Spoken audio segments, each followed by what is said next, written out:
Hello বন্ধুরা, Jaya cooking হাউসে সবাইকে স্বাগতম। আজ আমি আপনাদের সাথে শেয়ার করব ভীষণ মজার দুধে ভেজানো চিতই পিঠার রেসিপি। অনেকেই আমরা চিতই পিঠা পারফেক্টভাবে বানাতে পারি না। আজকের রেসিপি দেখার পরে আপনিও চিতই পিঠা পারফেক্টভাবে বানাতে পারবেন। দুধ চিতই পিঠা খেতে এতটাই টেস্টি হয় যে আপনি এই পিঠার ফ্যান হয়ে যাবেন। আজ আমি শুকনো চালের গুঁড়ি দিয়ে পিঠা তৈরি করব। এখানে আমি 2 কেজি পরিমাপ শুকনো চালের গুঁড়ি নিয়েছি এবং পরিমাপ মতো লবণ দিয়ে দিচ্ছি। নর্মাল পানি ব্যবহার করে চালের গুঁড়িটাকে ভিজিয়ে নিচ্ছি। পরিমাপ মতো পানি দিয়ে চালের গুঁড়িটাকে মেখে নেব। আপনারা দেখতেই পাচ্ছেন আমি অল্প অল্প পানি ব্যবহার করে গুঁড়িটাকে মেখে নিচ্ছি। চালের গুঁড়িটা যেহেতু শুকনো, এই জন্য চালের গুঁড়িটাকে খুব সুন্দরভাবে ছেনে নিতে হবে। এইভাবে চালের গুঁড়িটাকে 2 ঘন্টা যাবত আমি রেখে দিয়েছিলাম। চালের গুঁড়ির ব্যাটারটাকে 2 থেকে 3 ঘন্টা রেস্টে রাখার পরে উষ্ণ গরম পানি দিয়ে ব্যাটারটাকে পাতলা করে নিতে হবে। চিতই পিঠা বানানোর জন্য এই ব্যাটারটাকে খুব বেশি ঘন কিংবা খুব বেশি পাতলা করা যাবে না। আপনারা নিশ্চয়ই দেখেই বুঝতে পাচ্ছেন আমি ব্যাটারটাকে কতটা ঘনত্ব রেখেছি। এভাবেই চিতই পিঠার ব্যাটারটা রেডি হয়ে গেল।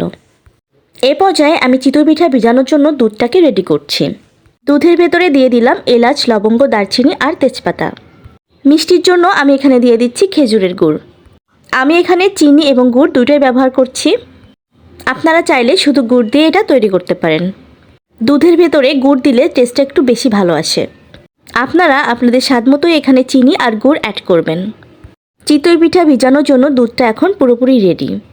চিতই পিঠা ভাজার জন্য আমি এখানে একটি লোহার ছাঁচ ব্যবহার করছি। প্রথমে আমি ছাঁচে একটু তেল ব্রাশ করে নিয়েছি, তারপরে চিতই পিঠার ব্যাটারটাকে ছাঁচের ভেতরে দিয়ে দিচ্ছি। ঢাকা দিয়ে কিছু সময় জাল করে নিচ্ছি।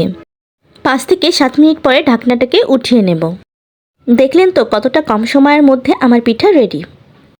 এখন একটি ছুরির সাহায্যে আমি পিঠাগুলোকে সাইড চেঞ্জ করে দিচ্ছি। এভাবে পিঠাগুলোকে উঠিয়ে আমি সরাসরি দুধের ভেতরে দিয়ে দিচ্ছি। চিতই পিঠা বানানো এতটা ইজি যে আমার খুবই ভালো লাগছে পিঠাগুলো বানাতে। আমি আবারও একবার আপনাদেরকে পিঠা বানানোর প্রসেসটা দেখিয়ে দিচ্ছি। আপনারা যারা আমার ভিডিওটি ইউটিউব থেকে দেখছেন তারা অবশ্যই আমার চ্যানেলটাকে সাবস্ক্রাইব করবেন, আর যারা ফেসবুক থেকে দেখছেন তারা আমার চ্যানেলটাকে ফলো করে আমার চ্যানেলের সাথেই থাকবেন।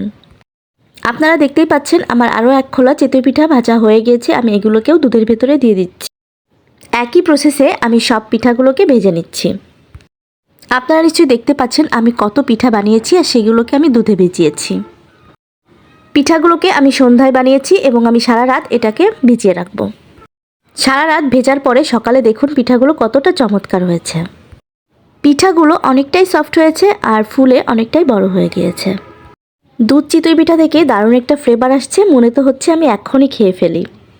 দেখুন কতটা লোভনীয় হয়েছে পিঠাগুলো, আমি তো এখনই খাওয়া শুরু করব। আর আপনারা বাড়িতে অবশ্যই ট্রাই করবেন আর আমাকে কমেন্টসে জানাবেন আপনাদের কেমন লাগলো। আপনাদেরকে না দিয়েই খেয়ে নিচ্ছি, কিছু মনে করবেন না। লাইক, শেয়ার, কমেন্টস করে আমার চ্যানেলের সাথে থাকবেন। সবাই ভালো থাকবেন। আজ এই পর্যন্ত। Thank you everyone.